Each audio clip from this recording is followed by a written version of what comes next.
Hello students, एक एक classes में आपका स्वागत है। आइए आज हम रीजनिंग की नेक्स्ट क्लास देखते हैं, न्यू चैप्टर देखते हैं। चैप्टर का जो नेम है वो है सादृश्यता, जिसे इंग्लिश में हम क्या बोलते हैं, एनालॉजी। ठीक, तो ये भी रेलवे ग्रुप डी में आता है। तो आज हम इसे स्टार्ट करते हैं। सादृश्यता यानी कि एनालॉजी। देखिए इसमें क्या होता है, थोड़ा मैं इसके बारे में समझा दूं। ये क्वेश्चन किस तरीके से देता है, जैसे मान लिया उसने दिया आम,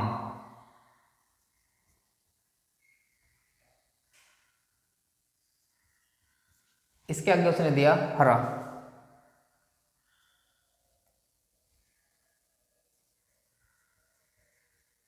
यहां उसने दिया संतरा और यहां उसने दिया क्वेश्चन मार्क। अब मान लिया उसने ऑप्शन दिए A B C D. A option मान लिया उसने दिया नारंगी, बी ऑप्शन दिया उसने काला, सी ऑप्शन दिया उसने लाल और डी ऑप्शन उसने क्या दिया, पीला। तो स्टूडेंट्स, जैसे आम का रंग हरा होता है वैसे ही संतरे का रंग क्या होगा, नारंगी। संतरे का रंग क्या होगा, नारंगी, क्योंकि संतरे का रंग काला नहीं होता है, लाल ये नहीं होता, पीला ये नहीं होता। तो संतरे का रंग कैसा होता है, नारंगी। तो ऑप्शन नंबर कौन सही हो जाएगा ऑप्शन नंबर ए हमारा सही हो जाएगा। ठीक है स्टूडेंट्स, या जैसे एक क्वेश्चन में और लिखता हूँ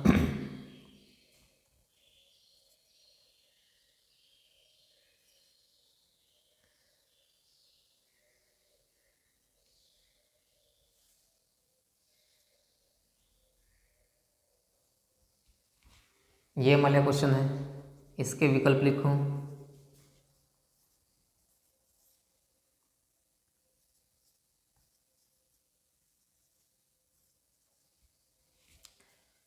स्टूडेंट्स। ये क्वेश्चन है दो, और ये जो होता है ये अनुपात का साइन होता है 2:8, और ये जो साइन होता है ये समानुपात का होता है, समानुपात 3, और ये अनुपात और फिर क्वेश्चन मार्क। 2 से 8 बना, किस तरीके से बना होगा, 2 का घन करने के बाद, 2 का घन करेंगे तभी तो 8 आएगा। इसी तरीके से यहाँ भी क्या होगा, 3 का घन होगा। तो 3 का घन क्या होता है, 3 3 होती है 27। तो ऑप्शन नंबर हमारा बी राइट हो जाएगा, क्योंकि ऑप्शन नंबर ए में क्या है 26, 3 का घन 26 नहीं होता। ऑप्शन नंबर सी में क्या 28, ये भी 3 का घन नहीं होगा। ऑप्शन नंबर डी में क्या 29, ये भी 3 का घन नहीं होगा। तो हमारा राइट आंसर कौन सा होगा, ऑप्शन नंबर बी। मतलब होता क्या है कि ये वाला टर्म इस वाले टर्म से रिलेटेड होता है, यानी कि संबंधित होता है। इसी तरीके से जो नियम इन टर्म में लगता है वही नियम यहाँ भी लगता है। जैसे कि यहाँ क्या करना पड़ा, क्यूब, तो यहाँ भी क्या करेगा, क्यूब। ये वाला क्वेश्चन था रंग से संबंधित कि आम का रंग कैसा होता है, हरा। जो कच्चा आम होता है उसकी बात मैं कर रहा हूँ, उसका रंग कैसा होता है, हरा। तो यहाँ संतरे का रंग कैसा होगा, नारंगी। हालांकि क्वेश्चन मैंने अपनी तरफ से लिखा है, नो प्रॉब्लम। तो इसमें थोड़ा बहुत डाउट हो सकता है, लेकिन जब हम ये क्वेश्चन स्टार्ट करेंगे बुक के, तो उसमें पूरा मतलब एकदम सही क्वेश्चन होंगे। ये तो बस मैंने एक थोड़ा सा समझा दिया इसके बारे में। ठीक है स्टूडेंट्स, तो इस तरीके से वो क्वेश्चन देगा। तो इसे हम क्या बोलते हैं, सादृश्यता यानी कि एनालॉजी।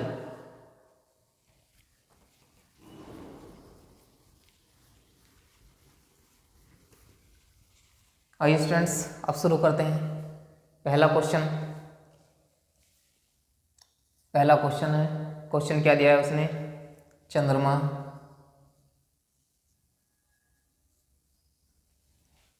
अनुपात का साइन है, उसके बाद दिया है उपग्रह, फिर समानुपात का साइन है, फिर दिया है पृथ्वी, अनुपात का साइन है, और यहाँ दिया है उसने क्वेश्चन मार्क। विकल्प की अगर मैं बात करूँ, ए बी सी डी, ए सूर्य दिया है, बी ग्रह दिया है, सी ऑप्शन सौर परिवार, सौर परिवार, और डी ऑप्शन इसने दिया है क्षुद्र ग्रह, क्षुद्र ग्रह, या इसे हम क्या बोलते हैं, छोटा तारा भी बोलते हैं, इसे हम छोटा तारा भी बोलते हैं। तो स्टूडेंट्स ये क्वेश्चन है, इसने दिया है चंद्रमा उपग्रह, यानी कि चंद्रमा क्या है, उपग्रह है। किसका उपग्रह है, पृथ्वी का। चंद्रमा उपग्रह है पृथ्वी का। वैसे ही पृथ्वी किसका ग्रह है, सूर्य का। पृथ्वी किसका ग्रह है, सूर्य का। ये इस तरीके समझो, चंद्रमा किसके चक्कर लगाता है, पृथ्वी के, तभी तो वो उपग्रह है। इसी तरीके से पृथ्वी किसका चक्कर लगाती है, सूर्य का। ऑप्शन नंबर कौन सा राइट हो जाएगा हमारा, ऑप्शन नंबर ए राइट हो जाएगा। ठीक है स्टूडेंट्स, जो रिलेशन इसका इसमें है वही रिलेशन इसका इसमें है। ठीक है स्टूडेंट्स, आइए अगला क्वेश्चन देखते हैं। क्वेश्चन नंबर 2, स्पर्श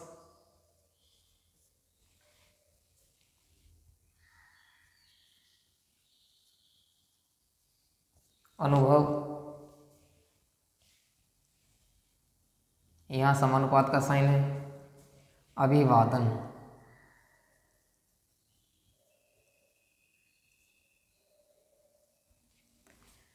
ऑप्शन की बात करूं, ए ऑप्शन मुस्कुराना,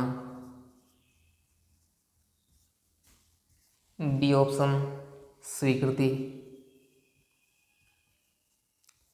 सी ऑप्शन सफलता,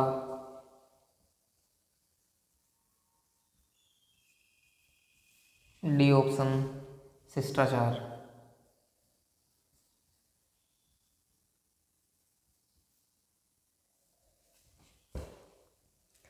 ठीक है स्टूडेंट्स, तो ये उसने क्वेश्चन दिया है।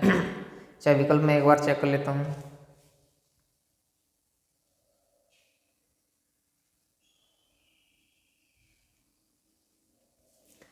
क्वेश्चन है स्पर्श अनुभव, अभिवादन, और फिर क्वेश्चन मार्क, मुस्कुराना, स्वीकृति, सफलता, शिष्टाचार।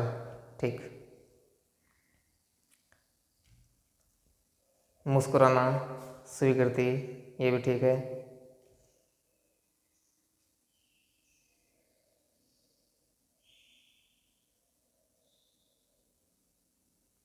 ठीक,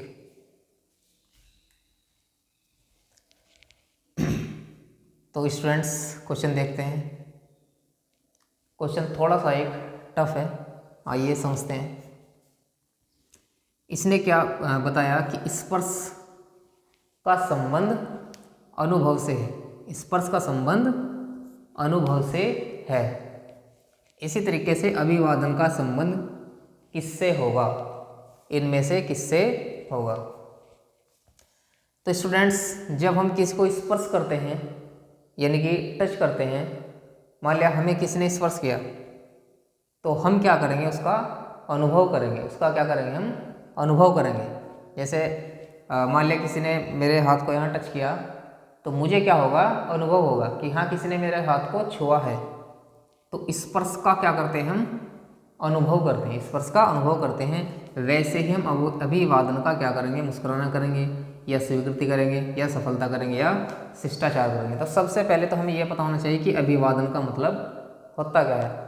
तो अभिवादन का मतलब होता है नमस्कार करना। अभिवादन का मतलब नमस्कार करना। ठीक, तो जब कोई हमें नमस्कार करेगा तो हम क्या करेंगे, उसे स्वीकार करेंगे, उसे स्वीकार। जिस तरीके से जब कोई हमें स्पर्श करता है तो उस स्पर्श का हम क्या करते हैं, अनुभव करते हैं। यानी कि किसी ने हमें छुआ तो हमने उसका क्या किया, अनुभव किया।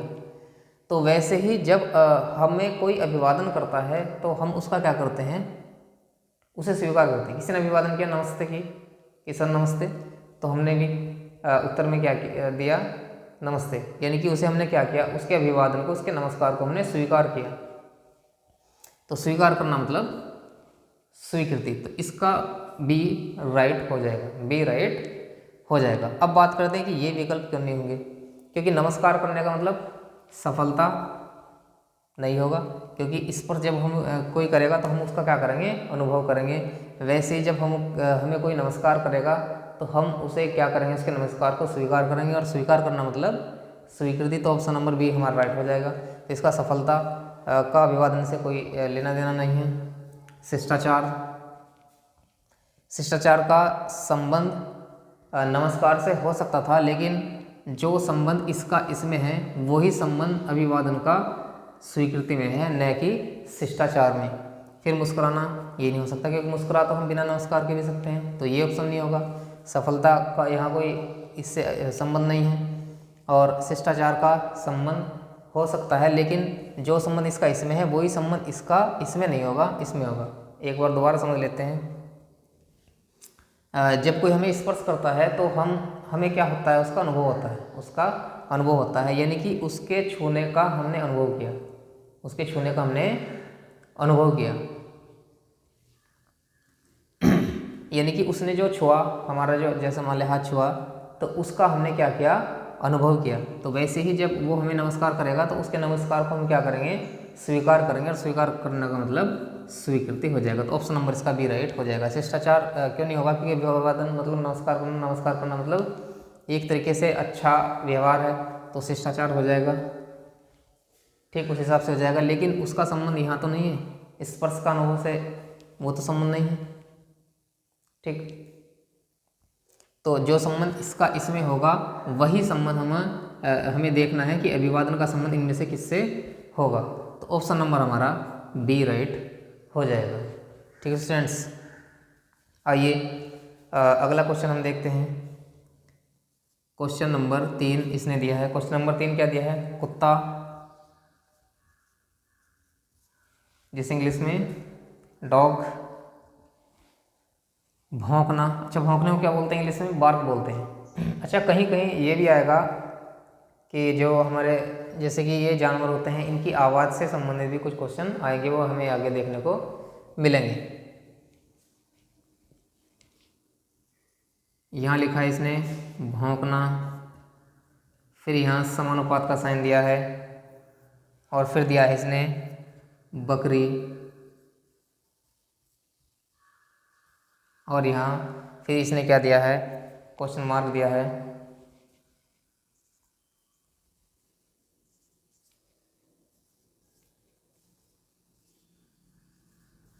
ये इसने यहाँ 4 ऑप्शन दिए हैं।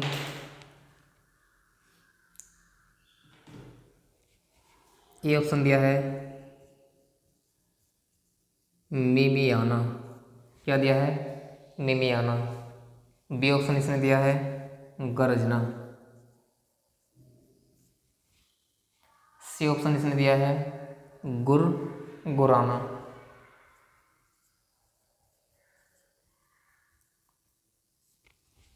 गुराना, रेंकना, रेंकना। डी ऑप्शन इसने दिया है रेंकना। अच्छा, इसने मिमियाना ना दे करके मिमिया हट दिया है। ठीक, तो स्टूडेंट्स क्वेश्चन आसान है, कोई मुश्किल नहीं है। कुत्ता क्या करता है, भौंकता है। वैसे ही बकरी क्या करती है, मेमे करती है, और मेमे करने का मतलब मिमियाना, यानी कि मिमियाहट। तो ऑप्शन नंबर ए राइट हो जाएगा। गर्जना, गरजता कौन है, हाथी, तो ये विकल्प नहीं होगा। गुर्राना, गुर्राता कौन है, जैसे कि टाइगर हुआ, लेपर्ड हुआ, ये गुर्राते हैं, तो ये भी नहीं होगा। रेंकना, गधा रेंकता है, तो ये भी हमारा ऑप्शन नहीं होगा। तो बकरी क्या करती है, मेमे करती है, और उस मेमे करने को हम क्या बोलते हैं, मिमियाना कह दो या मिमियाहट कह दो। तो ऑप्शन नंबर हमारा कौन सा सही हो जाएगा, ऑप्शन नंबर हमारा ए सही हो जाएगा। अगला क्वेश्चन क्या है, अगला क्वेश्चन इसने दिया है नींद, निद्रा,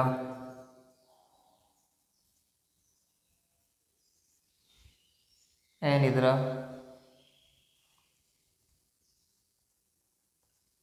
स्मृति,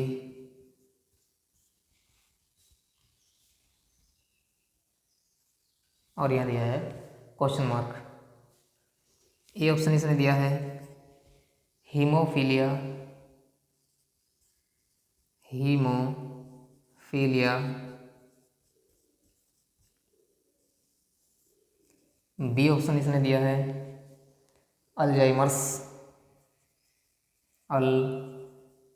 अल्जाइमर्स, अल्जाइमर्स। सी ऑप्शन इसने दिया है डायबिटीज, डायबिटीज। और डी ऑप्शन इसने दिया है इस्कीमिया, इस्कीमिया,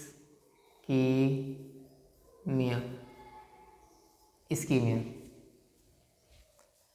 क्वेश्चन इसने दिया है नींद, और नींद का संबंध बताया है अनिद्रा से। इसी तरीके से स्मृति का संबंध किससे होगा? स्मृति का मतलब किससे होगा? चलो सबसे पहले तो देखते हैं कि नींद का संबंध अनिद्रा से किस प्रकार है। ठीक, सबसे पहले मैं ऑप्शन चेक कर लेता हूं दोबारा।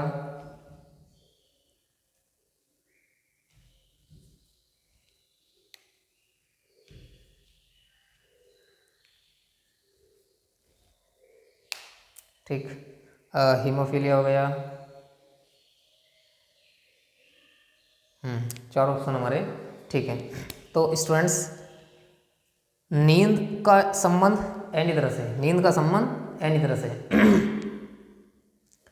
नींद न आने की बीमारी को अनिद्रा बोलते हैं। नींद न आने की बीमारी को क्या बोलते हैं? अनिद्रा। इसी तरीके से स्मृति, स्मृति का पहले तो मतलब पता होना चाहिए कि स्मृति का मतलब क्या है। क्या है स्मृति का मतलब? याद करना या याद रखना। स्मृति का मतलब है याद करना या याद रखना।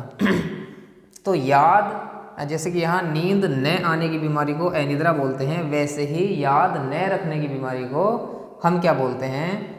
अल्जाइमर्स बोलते हैं। क्या बोलते हैं? अल्जाइमर्स।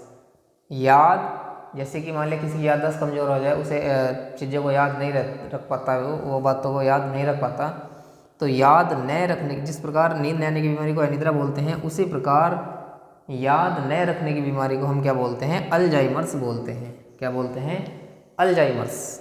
तो ऑप्शन नंबर हमारा बी राइट हो जाएगा। हीमोफीलिया ये अलग है, क्योंकि डायबिटीज़ इसे हम शुगर बोलते हैं। इस्कीमिया ये, क्योंकि ये दोनों इंग्लिश के वर्ड हैं। तो हमारा कौन सा ऑप्शन राइट हो जाएगा? अल्जाइमर्स। अब मैं एक बात और बता दूं, ये क्वेश्चन अगर हमने किया होगा और ये एग्ज़ाम में आएगा, इसे हम तभी कर पाएंगे, वरना नहीं कर पाएंगे। क्योंकि सबसे पहले तो हमें यही पता होना चाहिए कि स्मृति का मतलब क्या होता है, और हमें पता चल भी गया कि स्मृति का मतलब होता है याद रखना या याद करना। ठीक, तो हमें कैसे पता लगेगा कि हाँ उसे हम अल्जाइमर्स बोलते हैं? कुछ को पता भी होगा और कुछ को नहीं भी पता होगा, तो ये ध्यान रखना है। यहाँ तो हम चलो मतलब समझ जाएंगे कि नींद न आने की बीमारी को निद्रा बोलते हैं, लेकिन याद न रखने की बीमारी को हम क्या बोल लेंगे? अल्जाइमर्स बोल लेंगे। इंग्लिश का ये वर्ड है, तो ये हमें ध्यान रखना है। कुछ वर्ड ऐसे आएंगे जो हमारे लिए नए होंगे, तो इसलिए कुछ क्वेश्चन तो ऐसे, जैसे कि ये सिंपल है, लेकिन ये उतना सिंपल नहीं है। ठीक, तो आशा करता हूँ कि आपको ये क्वेश्चन समझ में आया होगा। जिस प्रकार नींद आने की बीमारी को अनिद्रा बोलते हैं, उसी प्रकार स्मृति यानी कि याद न रखने की बीमारी को अल्जाइमर्स बोलते हैं। यानी कि किसी की अगर याददाश्त कमज़ोर हो जाए तो हम क्या कहेंगे उसे? कि अल्जाइमर्स की बीमारी इसे हो चुकी है, उसे ये कहेंगे। ठीक, तो अगला क्वेश्चन देखते हैं। अगला क्वेश्चन क्या है?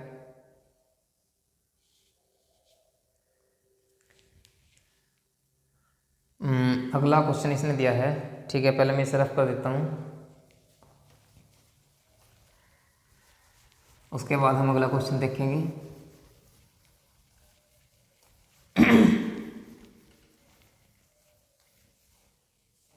Next question, question number 5। Question number 5 उसने क्या दिया है? धुआं,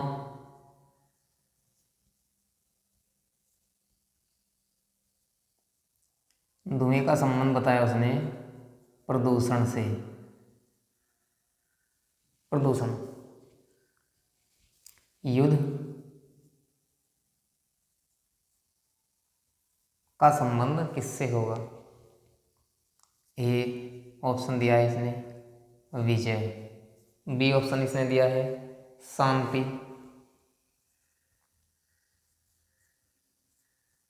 सी ऑप्शन इसने दिया है संधि, और डी ऑप्शन इसने दिया है विध्वंस। विध्वंस,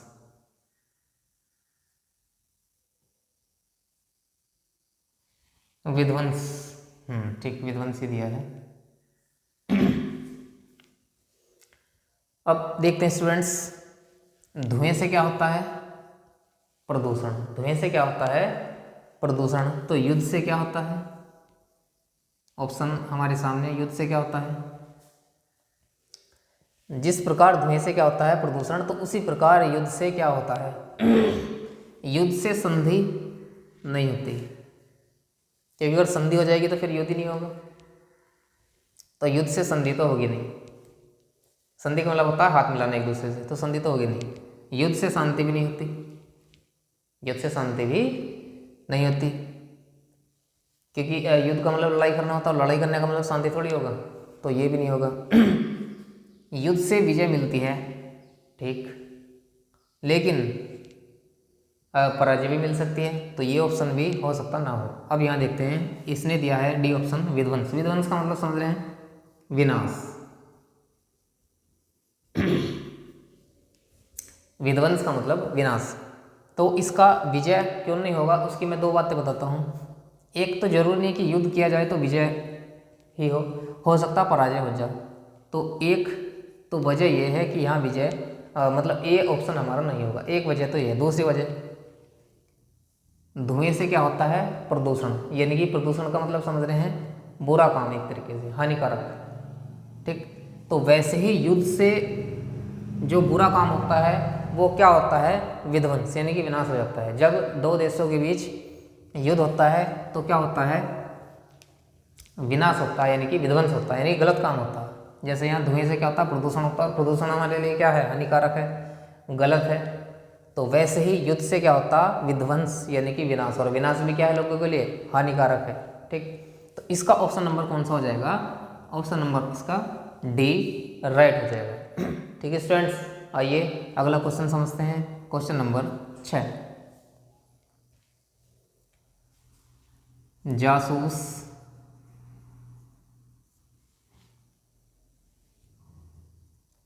मुखबिर, मुखबिर, यहाँ इसने समानुपात का साइन दिया है रिपोर्टर,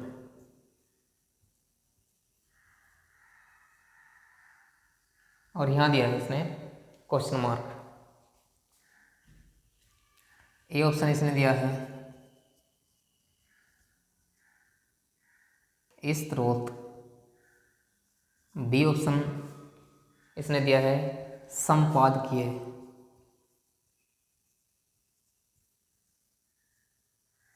संपादकीय, सी ऑप्शन इसने दिया है समाचार, और डी दिया है निबंध। समाचार, और डी इसने क्या दिया है? निबंध।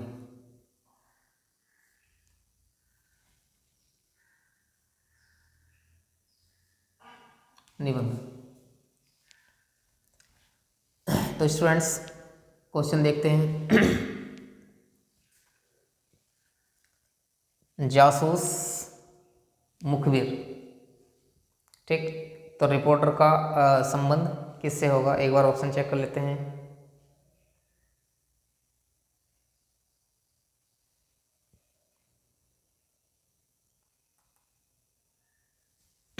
ठीक।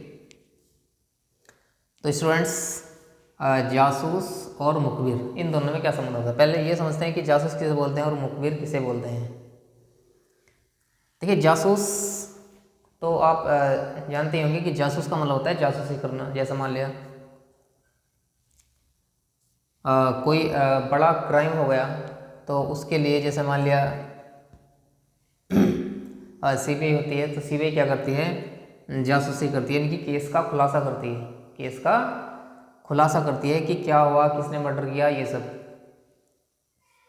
ठीक, तो उसे हम क्या बोलते हैं, कोई ऐसा व्यक्ति जो जासूसी कर रहा है, यानी कि किसी मतलब कोई ऐसी वारदात या घटना कह सकते हैं जिसके बारे में वो जानकारी निकाल रहा है, कि जैसे मान लिया किसी का मर्डर हुआ तो मर्डर किसने किया, ये इस समय कहाँ था, ये सब, तो उसे हम क्या बोलते हैं, जासूस बोलते हैं। अब मुखबिर किसे बोलते हैं, मुखबिर समझो। मुखबिर उसे बोलते हैं जो आदमी जासूस के पास खबर पहुंचाता है कि उस व्यक्ति को उस समय मैंने वहां देखा था। यानी कि कोई एक व्यक्ति जासूस से, यानी कि सीबीआई वाले से बता रहा है कि सर मैंने उस व्यक्ति को उस समय वहां देखा था, तो वो जो व्यक्ति बता रहा है कि उस समय मैंने उस व्यक्ति को वहां देखा था, तो वो क्या है, मुखबिर है। यानी कि जासूस के पास जो जानकारी पहुंचा रहा है उस व्यक्ति को हम क्या बोलते हैं, मुखबिर बोलते हैं। उसी तरीके से रिपोर्टर के पास जो व्यक्ति जानकारी पहुंचाएगा, रिपोर्टर के पास जो व्यक्ति जानकारी पहुंचाएगा वही यहाँ क्वेश्चन मार्क की जगह पर आएगा और वही हमारा आंसर होगा। जिस तरीके से मुखबिर क्या करता है, जासूस को जानकारी देता है, यानी कि जासूस के पास जानकारी कहाँ से आ रही है, मुखबिर से। उसी तरीके से रिपोर्टर के पास जानकारी कहाँ से आती है, यानी कि रिपोर्टर जब जानकारी प्राप्त करता है तो वो किससे प्राप्त करता है, स्रोत से। किससे, स्रोत से। ठीक है स्टूडेंट्स, जिस तरीके से जासूस जो जानकारी प्राप्त करता है वो मुखबिर से करता है, उसी तरीके से रिपोर्टर जो जानकारी प्राप्त करता है वो किससे करता है, स्रोत से। तो ऑप्शन नंबर हमारा कौन सा राइट हो जाएगा, ऑप्शन नंबर ए हमारा राइट हो जाएगा।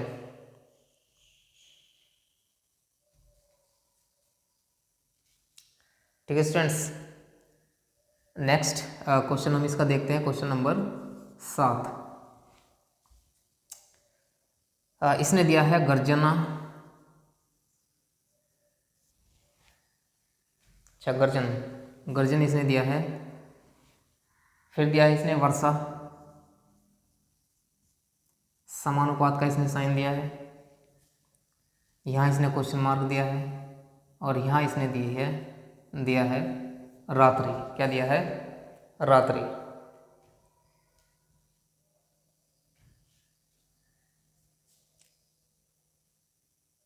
ए ऑप्शन इसने दिया है दिन। बी ऑप्शन इसने दिया है सांझ। सी ऑप्शन इसने क्या दिया है, अंधेरा। डी ऑप्शन इसने क्या दिया है, संध्या। ठीक, तो क्वेश्चन नंबर 7 थोड़ा मुश्किल भी हो सकता है, कोई इतना आसान भी नहीं है। देखते हैं, इसने दिया है गर्जन वर्षा। अब गर्जन से वर्षा का संबंध समझो क्या होता है। जब बादल गरजते हैं तो बादल गरजने के बाद क्या होती है, वर्षा होती है। क्या होती है, वर्षा होती है। वैसे ही ये बताना कि क्या होने के बाद रात्रि होती है। जब बादल गरजते हैं तो गर्जन होने के बाद वर्षा होती है। वैसे ही यहाँ क्वेश्चन मार्क की जाएगा पर क्या बढ़ाएगा कि उसके होने के बाद रात्रि होती है। तो एक ये भी हो सकता है कि दिन होने के बाद रात्रि होती है, एक ये भी हो सकता है सांझ यानी कि शाम होने के बाद रात्रि होती है, तो ये भी हो सकता है अंधेरा होने के बाद रात्रि होती है, ये भी हो सकता है, और संध्या होने के बाद रात्रि होती है, ये भी हो सकता है। तो अब हम देखते हैं कि किस तरीके से जो क्वेश्चन दिया है। देखो, गर्जन होने के बाद वर्षा होती है, गर्जन होने के बाद वर्षा होती है। तो यहाँ अगर मैं सांझ लिख दूँ तो सांझ होने के बाद यानी कि शाम होने के बाद रात्रि होती है, तो ऑप्शन हमारा ये भी सही हो सकता है। और संध्या मतलब शाम, तो ये ऑप्शन भी हमारा, क्योंकि ये बी और डी तो ऑप्शन एक जैसे ही है, तो पहली बात तो विकल्प में क्या होता है कि एक सही होता है, बाकी 3 गलत होते हैं। जबकि इसने यहाँ अगर हम ये सही मान लें कि हाँ शाम होने के बाद रात्रि होती है, ये वाला हम लॉजिक लगा लें, तो फिर ऑप्शन हमारे 2 में से कोई एक सही हो जाएगा। पहली बात तो क्योंकि ऑप्शन 1 सही होता है, जबकि इसने दोनों सही दे रखे हैं इस हिसाब से, तो ये नहीं होगा। ठीक, अब दिन होने के बाद रात्रि होती है तो ये भी बात सही है, दिन होने के बाद रात्रि होती है तो ये भी बात सही है, तो ये ऑप्शन नंबर ये भी हो सकता है। ठीक, अब हम देखते हैं कि इसका कौन सा ऑप्शन सही होगा, मतलब इसने क्वेश्चन को किस तरीके से सोल्व किया है। जब आपने देखा होगा वर्षा होती है तो बादल जब गरजते हैं तो वो कब गरजते हैं, वो बादल गरजते हैं वर्षा के, जैसे मान लिया वर्षा स्टार्ट होगी तो उस समय बादल नहीं गरजेंगे, मतलब वर्षा होती रहेगी और बादल भी गरजते रहेंगे, वर्षा होती रहेगी और बादल भी गरजते रहेंगे, यानी कि वर्षा के साथ साथ बादल भी गरज रहे हैं, इनके दोनों काम ही एक साथ हो रहे हैं, बादल भी गरज रहे हैं और वर्षा भी हो रही है, दोनों काम एक साथ होते हैं। अब दिन और रात्रि ये एक साथ नहीं होंगे, ऑप्शन नंबर 1 गलत हो गया। संध्या मतलब शाम का समय, तो शाम का समय क्या होता है, मतलब हल्का अंधेरा होता है लेकिन पूरा अंधेरा नहीं होता, तो शाम और रात ये दोनों बिल्कुल अलग अलग हैं, एक साथ नहीं है, एक साथ नहीं है। इस तरीके से सांझ यानी कि वही शाम, तो शाम और रात्रि भी अलग अलग हैं, एक जगह नहीं है, एक साथ नहीं है। लेकिन रात्रि और अंधेरा ये एक साथ हैं, रात्रि होगी तो अंधेरा होगा, अंधेरा होगा तो रात्रि होगी।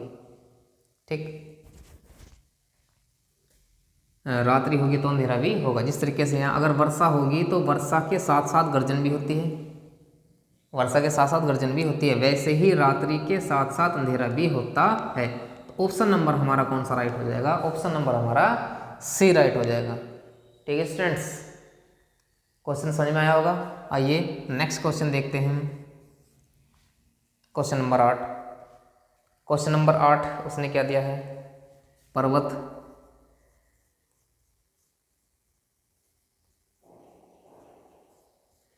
पहाड़ी, पर्वत, पहाड़ी, वृक्ष,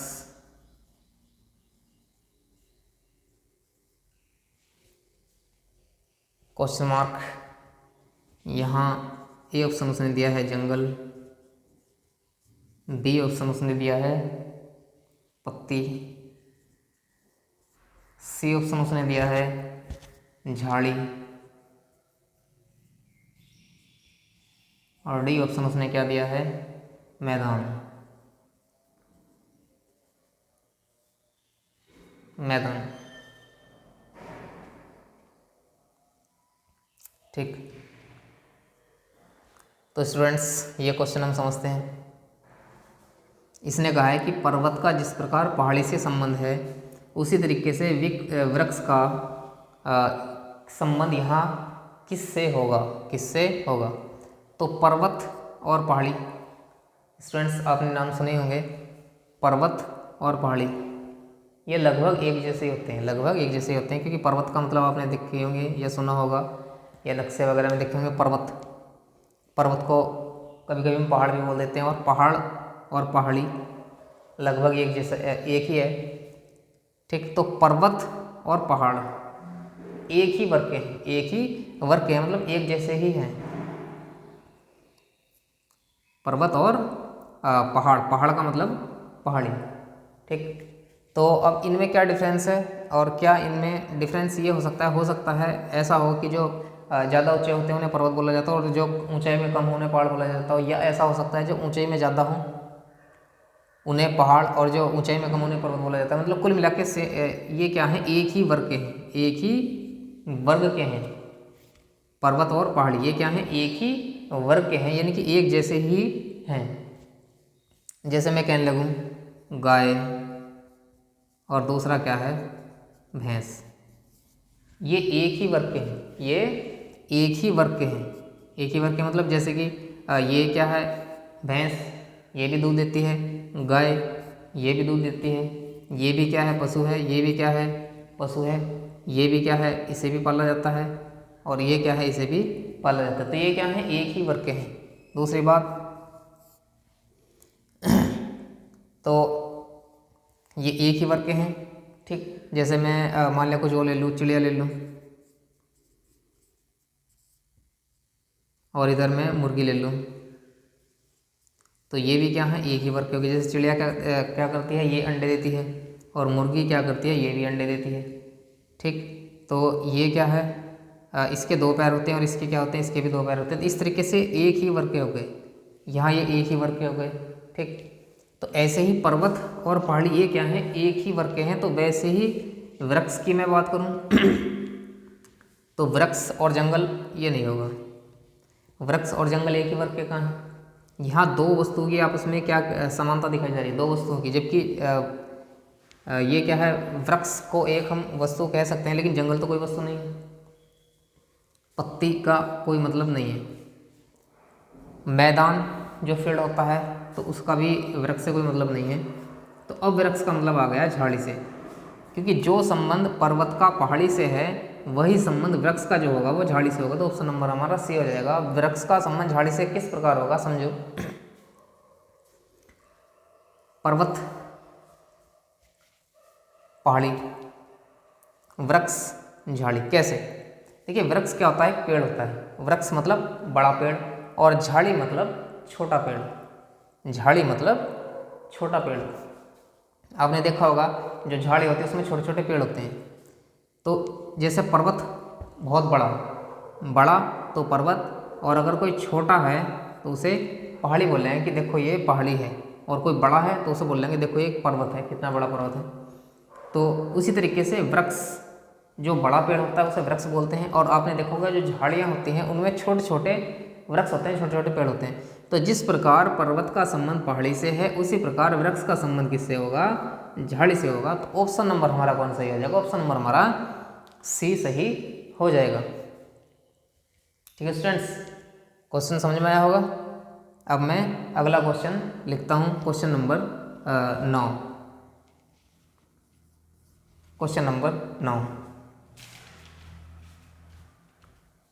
क्वेश्चन नंबर 9 इसने दिया है मेन्यू। क्या दिया है इसने, मेन्यू। यहाँ अनुपात का साइन दिया है भोजन। समानुपात का साइन दिया है कैटलॉग,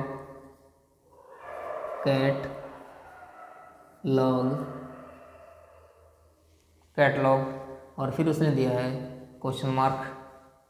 ए ऑप्शन दिया है उसने पुस्तकें, बी ऑप्शन उसने दिया है पुस्तकालय,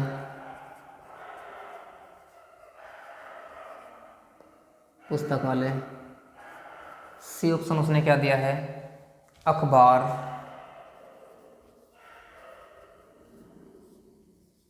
और डी ऑप्शन उसने क्या दिया है, टांड।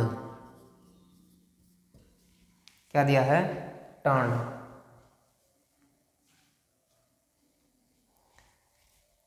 मेन्यू का संबंध जिस प्रकार भोजन से है, उसी प्रकार कैटलॉग का संबंध निम्नलिखित में से किससे होगा। पहला ऑप्शन एक बार मैं चेक कर लूं।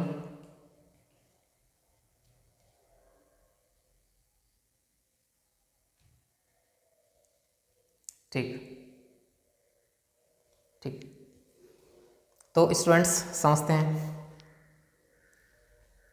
मेन्यू, कुछ तो मेन्यू को जानते होंगे कि मेन्यू किसे बोलते हैं, लेकिन कुछ को नहीं पता होगा, तो जिसको नहीं पता होगा तो उसके लिए ये थोड़ा मुश्किल क्वेश्चन हो सकता है, लेकिन जिसको पता है तो उसके लिए आसान होगा। मेन्यू, मेन बात यह है कि मेन्यू हम किसे बोलते हैं, और केवल मेन बात यह नहीं कि मेन्यू किसे बोलते हैं, ये भी पता होना चाहिए फिर कैटलॉग, क्योंकि कैटलॉग भी कुछ स्टूडेंट्स के लिए नया वर्ड होगा।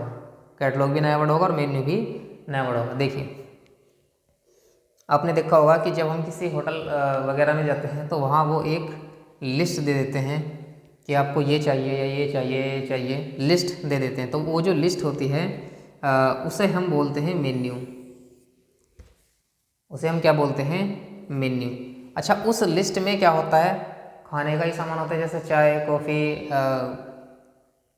खाने का जो भी सामान है वो सब सामान उसमें होता है। यानी कि भोजन एक तरीके से भोजन ही है, सब कुछ भोजन के अंतर्गत आ जाता है। यानी कि खाद्य भोजन के अंतर्गत सब कुछ आ गया, चाय कॉफ़ी सब्जी सब कुछ। तो जितनी भी खाद्य पदार्थों की हमारी सूची होती है उसे हम क्या बोलते हैं, मेन्यू। खाद्य पदार्थों की सूची को या भोजन की जो सूची होती है उसे हम क्या बोलते हैं, मेन्यू। ठीक, तो वैसे ही जो हमारी पुस्तकें होती हैं, वैसी जो हमारी पुस्तकें होती हैं उसकी सूची को हम क्या बोलते हैं, कैटलॉग बोलते हैं। क्या बोलते हैं, कैटलॉग बोलते हैं। तो ऑप्शन नंबर हमारा कौन सा राइट हो जाएगा, ऑप्शन नंबर हमारा ए राइट हो जाएगा। मेन्यू के बाद भोजन था, एक बार मैं चेक कर लूँ, हाँ उसके बाद कैटलॉग था। ठीक, तो स्टूडेंट्स इसे दोबारा समझते हैं। जैसे कि मैंने भी बताया, मान लिया किसी होटल में हम जाते हैं तो वो हमें क्या दिखाता है, वो हमें एक सूची देता है। मतलब ये इस तरीके से एक सूची होगी, मान लिया यहाँ लिखा है चाय और इसके सामने रेट लिखा है, और कॉफ़ी इसके सामने रेट लिखा है, और यहाँ सब्जी इसके सामने रेट लिखा है। इस तरीके से वो यहाँ रेट लिख देता है। तो ये क्या है, ये खाद्य पदार्थों की एक सूची है। खाद्य पदार्थों की एक सूची है, यानी कि भोजन की एक सूची है। तो भोजन की उस सूची को हम क्या बोलते हैं, मेन्यू बोलते हैं। क्या बोलते हैं, मेन्यू बोलते हैं। उसी तरीके से जो हमारी पुस्तकें होती हैं उसकी सूची को हम क्या बोलते हैं, कैटलॉग बोलते हैं। क्या बोलते हैं, कैटलॉग बोलते हैं। अब जैसे कि पुस्तकों की सूची मतलब जैसे उसने यहाँ लिख दिया कि यहाँ रसायन विज्ञान की किताबें हैं, यहाँ भौतिक विज्ञान की किताबें हैं, यहाँ गणित की किताबें हैं। तो ये उसने क्या बना दी, एक पुस्तकों की सूची बना दी। तो पुस्तकों की जो सूची होती है उसे हम क्या बोलते हैं, कैटलॉग बोलते हैं। ठीक है स्टूडेंट्स, क्वेश्चन समझ में आया होगा।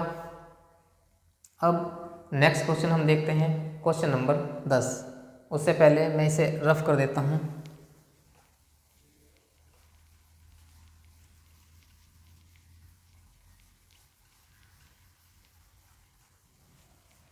देखते हैं क्वेश्चन नंबर 10 में क्या है। क्वेश्चन नंबर 10, क्वेश्चन नंबर 10 इसने दिया है मकान, और यहाँ दिया है उसने किराया। मकान, किराया, यहाँ उसने दिया है पूंजी।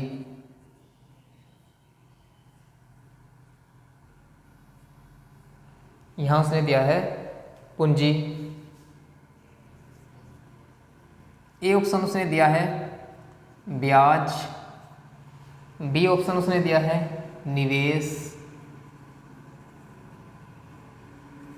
सी ऑप्शन उसने दिया है धन, डी ऑप्शन उसने दिया है देश। तो स्टूडेंट्स इससे हम क्वेश्चन को समझते हैं। जिस प्रकार मकान का संबंध किराए से है, मकान का संबंध किराए से है, वैसे ही पूंजी का संबंध किससे होगा, पूंजी का संबंध किससे होगा। तो स्टूडेंट्स